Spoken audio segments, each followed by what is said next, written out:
Welcome to the 1CA podcast. This is your host, Jack Gaines. 1CA is a product of the Civil Affairs Association and brings in people who are current or former military, diplomats, development officers, and field agents to discuss their experiences on ground with the partner nation's people and leadership. Our goal is to inspire anyone interested in working the last 3 feet of foreign relations. To contact the show, email us at capodcasting@gmail.com or look us up on the Civil Affairs Association website at www.civilaffairsassoc.org. I'll have those in the show notes. Also, today's guests would like to state that the comments in their interview are their opinions and represent themselves and no other organization. So let's get started. Welcome to the 1CA podcast. I'm your host, Assad Raza, and today our guests are Henrique Garbino, Jonathan Robinson, and Joao Valdetaro, the authors of Civil Military What? Making Sense of Conflicting Civil Military Concepts. First, I really love your title as a former civil affairs guy and working with the United Nations in the past. It really demonstrates the different perspectives that we have about civil military operations globally based off of these different lexicons that are out there. So before we start, can you quickly introduce yourselves with a little bit of background for our listeners? Yes, I can start, I guess. It's Henrique Garbino, and Assad for having us here. Before I start, kudos to Joao for the title. That's his creation. So I started off in the Brazilian Army as a combat engineer officer. So I was there for about 12 years. I joined to work with peacekeeping operations after my first deployment to Haiti. I worked with Brazil Peacekeeping Training Center, and there I was coordinating the military coordination course with Joao, who is here with us. And we realized there were a lot of confusions with different concepts, Brazilian concepts, UN concepts, American concepts regarding civil military relations. I worked for different NGOs, for example, and was in The Hague, Civil Military Cooperation Center of Excellence, COE.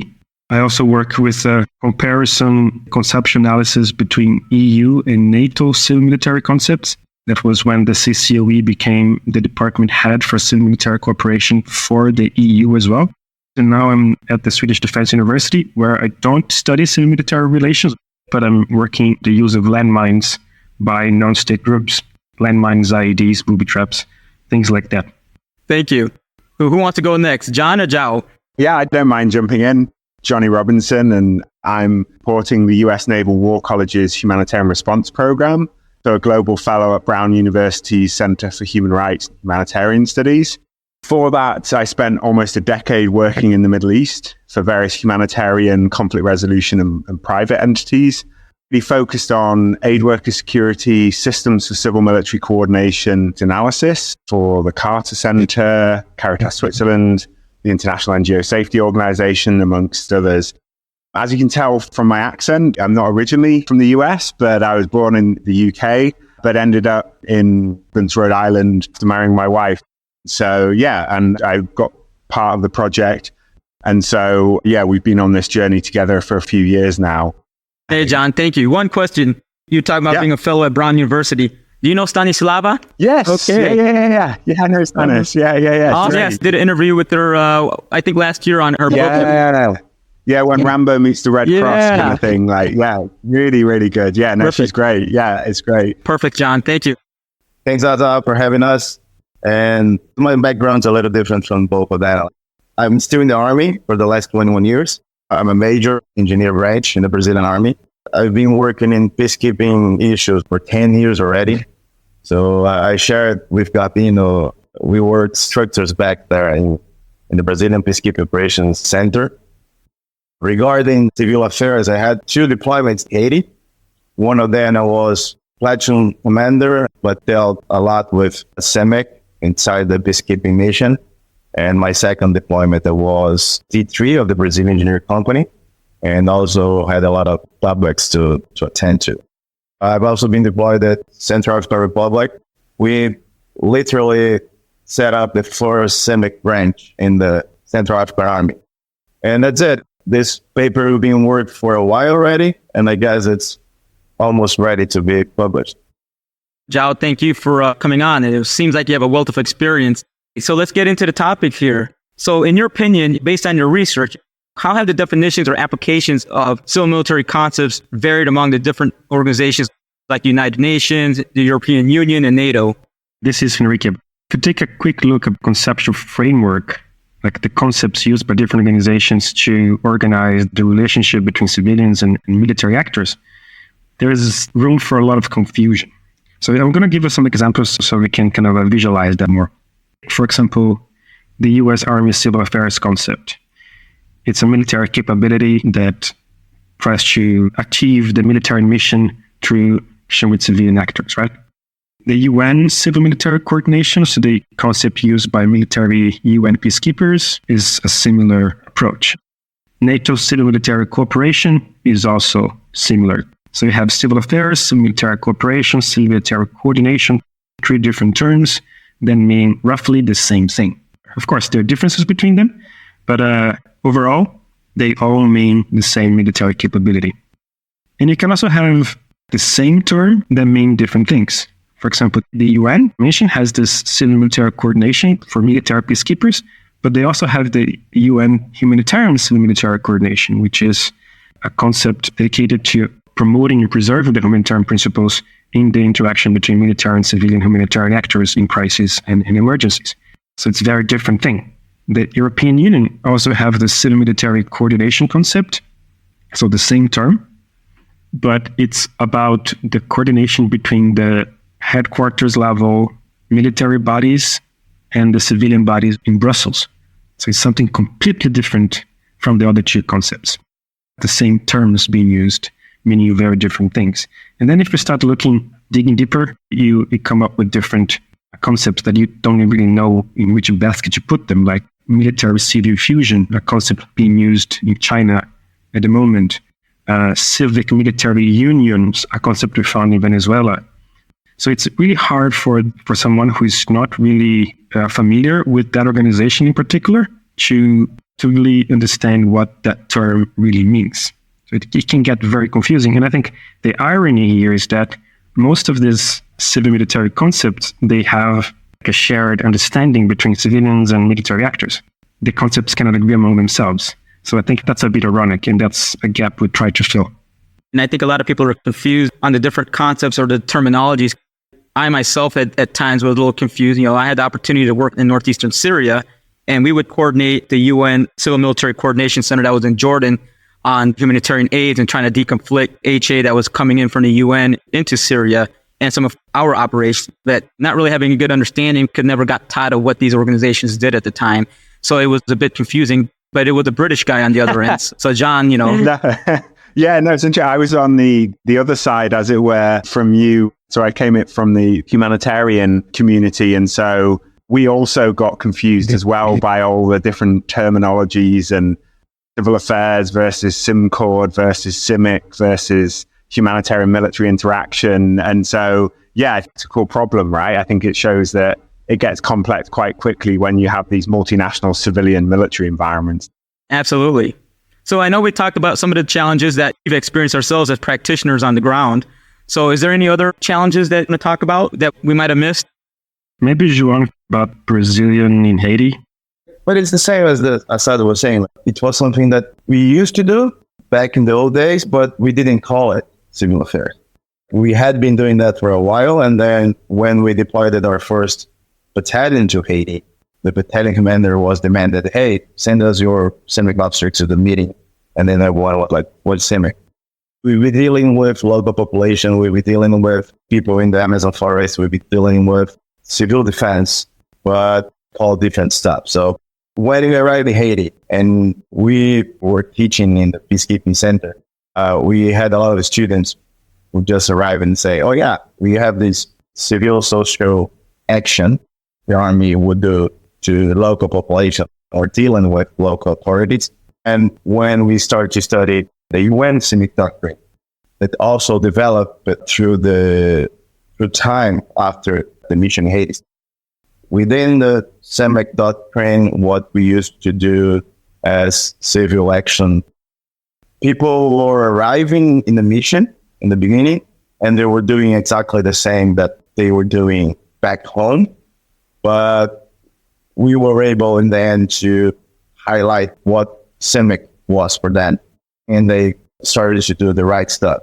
not on the first contingents, but at least I can say like half of the mission on, we were doing the right stuff in that. I think another aspect of this issue is that what is referring to is a military civic action before it was done by a soldier in the armed force. It's not a specialized function. You don't go to special training to do this. The army giving dental care or toys or food to the population. And then in a UN mission context, then you should do much more. You should partner with local organizations. You should not take the lead as a military actor. And those clashes of principles, clashes of modus operandi, that was visible. Yeah, and something you need to unlearn first so we could learn the new doctrine. Yeah, it seems like a really big challenge because you're trying to learn on the fly, on the ground, which causes frustration with some of the other participating organizations, right? Kind of going back to the biases that some people have, especially in the nonprofit NGO organization, like don't want to work with the military because of some of those challenges. So let's go into talking about your analytical tool, your concept that you guys developed. I know the paper you were talking about like the 4 core parameters. So can you guys talk about your analytical tool? Yes, of course. Well, the main goal of the project was to come up with a way to sort different concepts so we can see which concepts are similar from each other, which ones are different, and also why. So we can learn from each other when comparing, for example, civil affairs experiences with NATO civic experiences, but we cannot really compare UN CIMCORD, so the UN humanitarian and military coordination with civil affairs. So this was an abductive process. So we would study a specific concept in detail, like go to the guidance documents, try to break it down into what it means. Then do the same thing for the second concept and the third concept, and then try to find recurring aspects of that concept.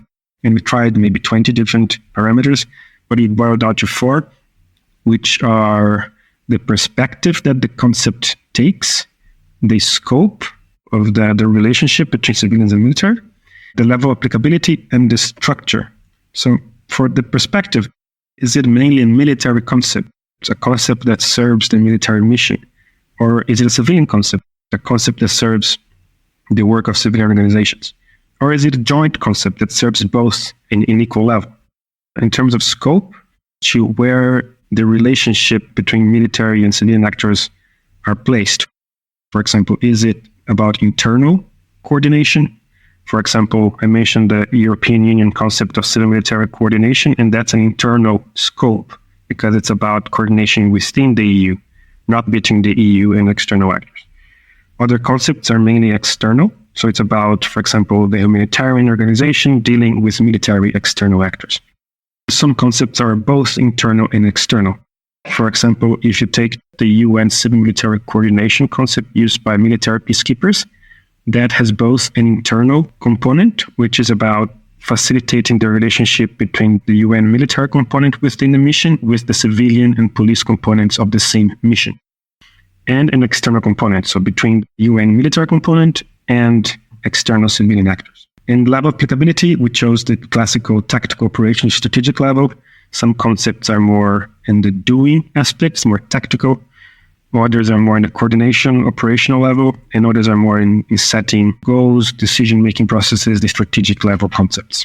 Or some are also applicable into all levels. The 4th parameter, which we call structure, is whether a concept is a mental tool, something to keep in mind when you're doing your work, or if it's a dedicated structure with personnel, resources, structures, procedures, capability, something that someone is in charge of. So these are the 4 core parameters, and we took those concepts used by the US, NATO, the UN, and the EU. I really like the way you broke it down. You've taken a complex problem and not going to say simplified it, but put it in a way that someone that's working in the space can see the differences or how to engage with these different type of organizations. I really like the main perspective, and I really like the structure. As a practitioner on the ground, we see these terminologies, and our assumption is that there's a dedicated personnel there, right? That there's structures and resources dedicated to this mission, but at times not. It's almost ad hoc. Exactly, and I think that this problem becomes more emphasized when you come from a specific background, in your case, US civil affairs. You expect that your counterpart has a similar understanding of what the concept means. But then you're going to work with the with an organization that doesn't have the civil military capability as structured in the US context. So these clashes also happen because of your previous assumptions and experiences. Yeah, absolutely. We all have our own biases based off our own work experiences. So you kind of always default back to your perspective of how you utilize within your own military, taking that for granted and not really understanding outside of your inner circle. Exactly. Again, about analytical framework used by the US, EU, UN, and NATO, we came up with 4 ideal concepts. And one of them is what we call civil-military relations, or CMR.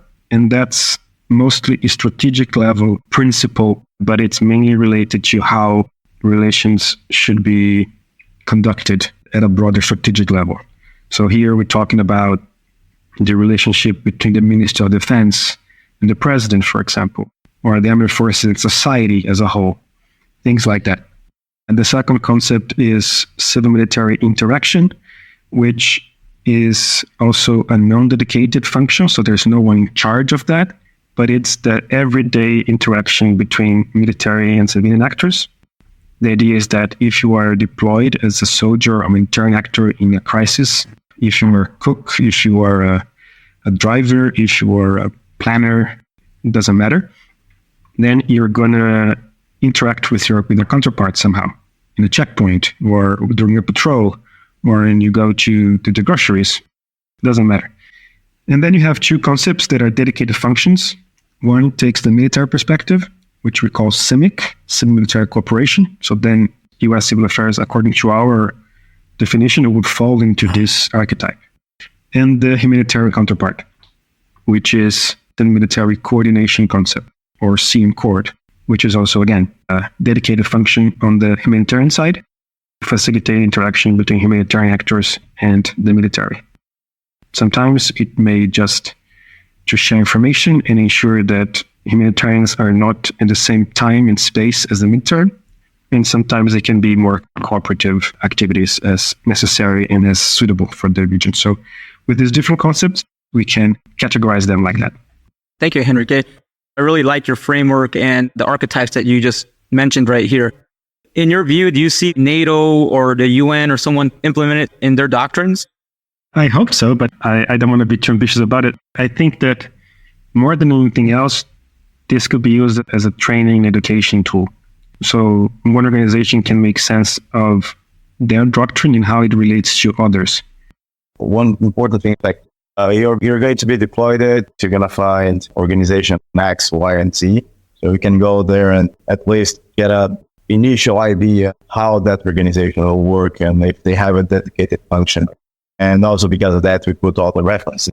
Or if you want to go deep on that specific organization, the main reason for the fact sheet is exactly that. So I'm going to be deployed, I want to know how that specific organization that I will find on the ground works. So at least you're going to have an initial idea on how they work, how they organize, and if they're going to have a point of contact. Other feedback was that this is a good approach to look into different concepts. Protection of civilians, for example, as it is stood by the UN versus NATO versus other organizations or other similar buzzwords used in crisis response. And also some criticism. Okay, so but what about the police? How is the police included in this study? And this is a shortcoming we acknowledge in the research that we consider police to fall into the civilian category and black box it there. But there is way for more research. And it's something that if my main takeaway from this whole project is how many questions we got by conducting this research. And so I think we have a wealth of research questions for the future. Absolutely. I think you brought something important to the surface because I think for some countries, for example, Panama only has police, but they do also want to get into the UN type mission sets too. So, how would they apply this not being military? I think a lot more questions can arise once we start seeing a lot more different capabilities from our partner nations. Yeah, I mean, and I think that was our hope that, people could really use this as a jumping off point, as a tool to start those discussions. We're not trying to say this is the exact way to interpret or use these concepts, but it can be used as a starting point to then compare and contrast the different concepts and hopefully allow for that cooperation to happen more. That was exactly my point. Thanks a lot. Can you kind of talk a little bit about your main findings? The main finding here is that the four concepts seem to be comprehensive enough. So all of them were properly fulfilled. And I thought it was interesting, the terms being used, we didn't explore why certain terms are used versus others, but that's what I meant as well. We found that the concept, so the term civil-military relations was used to signify all the four archetypes. So we had, for example, the International Red Cross and Red Crescent movement uses the concept of civil-military relations, along with what we understand as civil-military relations, so strategic level interaction between military and civilians. We also have a non-state army group, the More Islamic Liberation Front, for example, that uses civil-military relations as a concept to signify a military capability. We also have CARE International, NGO, that uses CMR, humanitarian and military coordination. So this unilateral humanitarian capability to ensure that humanitarian principles are protected. And then you also have Caritas Internationalis concept of relations with the military, more of a civil-military interaction, the idea that this are non-dedicated concept that is present in everyday interaction between humanitarians and the military in a crisis context. So the same concept or the same term, CMR, being used to signify all the other four ideal types. In some terms, you can really see there is an intention about how strong the link between civilians and military is intended.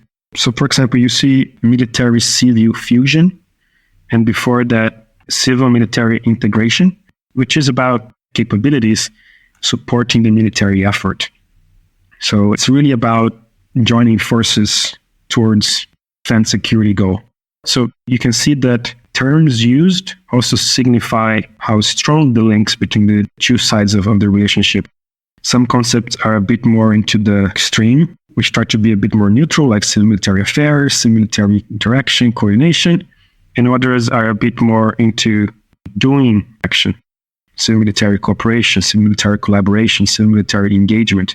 So it's interesting to see how these terms vary. A final comment here is that there is a clear convergence in the terminology used in the CIMIC category, so the military concepts. Basically, most of them are either following the US tradition called civil affairs, especially in Latin America. So all of these countries have the civil affairs label to it, and civil military cooperation following the NATO tradition, so the CIMIC variant. So it's understandable if you think about interoperability, if you think about multinational deployments within NATO, EU, UN, and other multilateral organizations. So that's no surprise in that. What I think it's interesting is that on the other side, in the humanitarian sector, then there is a clear divergence of terms. It seems like every organization wants to be unique. That's interesting. I like the point that you brought about interoperability and the convergence of CIMIC or civil affairs within the allies, NATO, some of our partners in the Western Hemisphere. And my assumption is that the divergence piece coming from the humanitarian actors, does that contribute to some of the confusion on the military side? I've had the opportunity to work with the International Red Cross.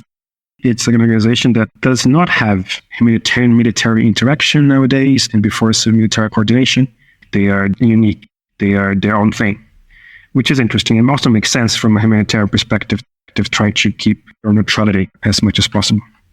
Working with the military or working with military counterparts, negotiating access, doing visits of prisoners of war, delivering aid in territories occupied by an army group, this is the bread and butter of the organization. Every job in their COC, you are supposed to do that. So for that organization, it doesn't make much sense to have an overarching concept to coordinate that because that's what everybody's doing already. So what I think that this study it shows where there might be a gap. It also tries to understand why is this the case. But of course, this can cause confusion. If you apply as a civil affairs officer expecting to find a counterpart in a humanitarian organization, you most likely be frustrated because most of them don't have it. And if you're expecting that your experience working with UN OCHA is going to be the same when you're working with WFP or with the RCIC or with any other organization, we're going to be frustrated again. So you have to relearn as you go, and that's something that we hope to facilitate with the fact checks. Henrique, thank you. That's a really good example about ICRC and coordination with the military. So you've identified some conceptual gaps there. Are there any other challenges you want to talk about? One thing that we found also is that not all the doctrines or concepts that we find are totally developed. I can say that. So even though when you talk to some people and say, oh yeah, so we had the manual, we know what we had to do, but we don't have it specifically already developed within the organization. They know what they had to do, but they're not doing it yet. We found also some countries who, okay, what sort of civil military doctrine you follow? Oh, you follow the US one. Okay, do we have our own manuals? No, we just follow the US one. So some countries also had this figure for the West Army or the West Doctrine, and they're still following or they're still trying to develop their own doctrine or their own way to do stuff. Wow. Yeah, that's interesting. Some nations don't have their doctrine. They're following U.S. doctrine. Ones that do have doctrine aren't seeing in training their forces to be able to implement that doctrine. There's a lot of competing priorities, and sometimes coordination aspect of civil relations kind of go to the wayside as they focus on other things. So, JV, thank you on that. Any other challenges you guys want to talk about? Maybe can use this framework to identify conceptual gaps within an organization. And if you look, for example, into the UN system, we found within the UN 4 different concepts. So you have the UN CIMIC, you have UN CM Cord, and WSP has its own military interaction concept. And before that had the military coordination concept, which is similar to SIMCORD, but tailored to the specifics of WSP. And here you can see that all of these concepts are at the operational levels. So there is no overarching strategic level civil military relations concept, for example, within the organization. Does this mean that they need one? That's up for debate. There are other concepts that can be used to fill this gap, like comprehensive approach concept, try to organize not only the civil military relations at the strategic level, but the civilian relations and the military relations in a specific context. So it's a broader, beyond civil military concept, but that could fill this gap, for example.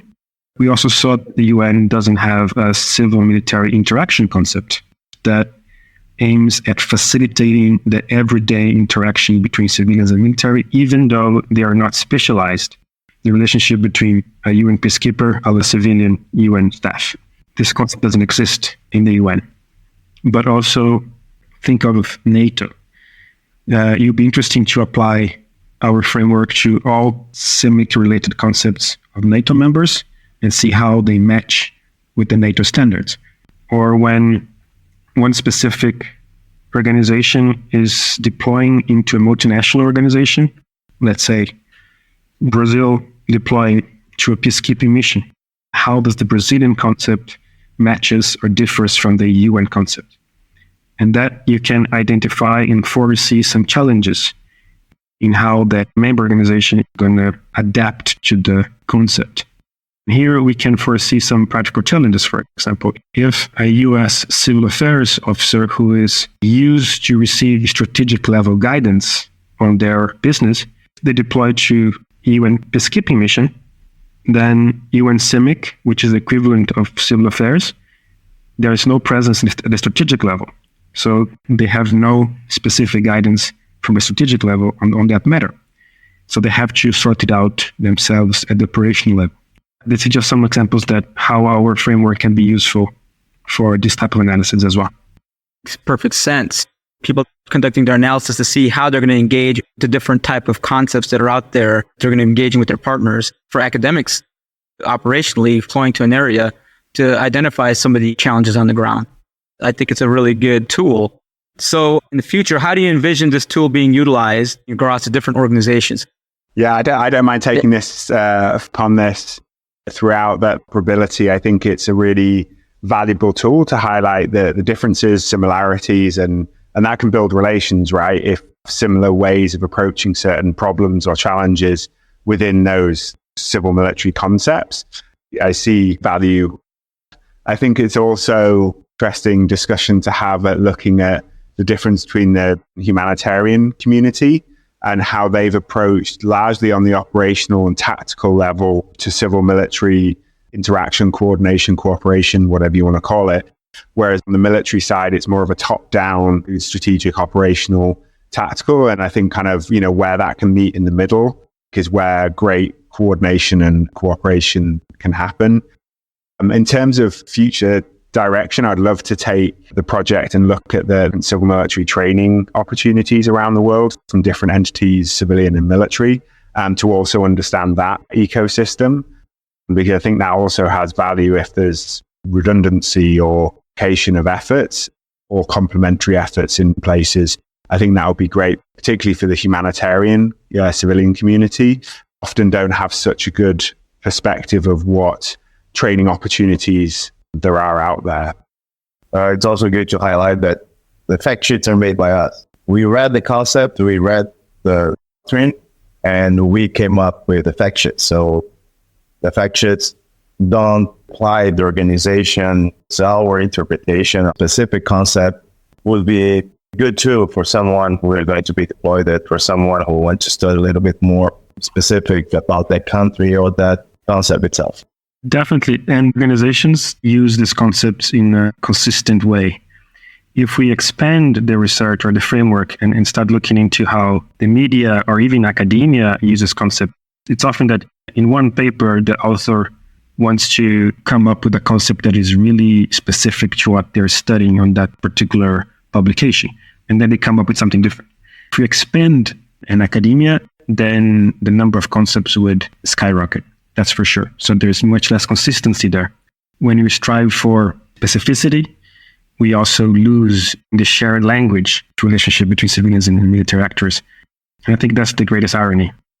Henrique, that's a good point. The more people you have involved, including academia, media, and more, snowball into something bigger and cause a lot more confusion from what you were trying to do and simplify it and have something consistent throughout the different organizations that are working in this civ-mil arena or humanitarian space that have all these different actors. So that makes perfect sense. Gentlemen, I really want to thank you for taking your time to share your research on this important topic. Having been a civil affairs guy on the ground before and seeing some of these different concepts at a time as a young officer, not really having an understanding of these different concepts, I think this is a really important research, and I really appreciate you guys creating this analytical framework, and I hope it gains traction within the different organizations that are working in the space. So thank you for your time, and I really appreciate it, and we'll see you on the ground somewhere. Thank you, that's for sure. Thanks, Assad. Thanks, Assad. See ya. Thanks for listening. If you get a chance, please like and subscribe and rate the show on your favorite podcast platform. Also, if you're interested in coming on the show or hosting an episode, email us at capodcasting@gmail.com.